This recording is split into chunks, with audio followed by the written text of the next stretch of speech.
खुलुमबाय लोगोफोर, नोंथांमोनखौ बयखौबो गिबियावनो आंनि चेनेलाव बरायग्रोनानै लाबाय।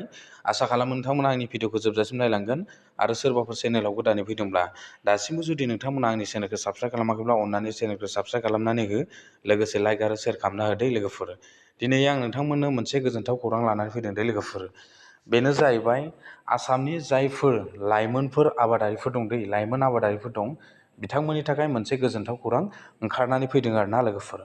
आसामनि चिफ मिनिस्टार बिथां डक्टर हेमन्त बिश्व शर्माया बे बोसोरनिफ्राय जाय लाइमोनफ्रा आबाद मावनानै बा आबाद बिथिङाव लेखा फरायनानै साख्रि बाख्रि मोनाल'सिनो आबाद मावनानै नांथाबनानै दङ आबाद बिथिङाव, बिथांमोननो आसामनि चिफ मिनिस्टार बिथाङा बान्था होनो थांखि लादों दे लोगोफोर।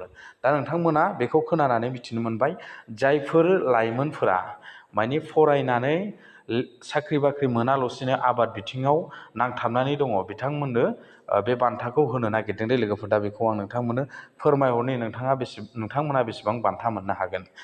गासै बे 5 बोसोराव आसामनि चिफ मिनिस्टार बिथाङा 10,000 लाइमोन आबादारिफोरनो 1 लाख करै होनो थांखि लादों दे लोगोफोर। बेनिफ्राय नैबे 5 बोसोरावसो दे लोगोफोर, बेनिफ्राय नैबे 2026 जि मायथाइयाव बिथाङा 1,000 लाइमोन आबादारिफोरनो 1 लाख करै आबाद मावनायनि मुङै दान बान्था होनो आसामनि चिफ मिनिस्टार बिथाङा फोसावनानै होदों दे लोगोफोर। बेखौ ससियेल मिडियानि गेजेरजों बिथाङा गावनो फोरमायनानै होदों आरोना लोगोफोर। नोंथांमोना बेखौ मिथिनो हाबाय।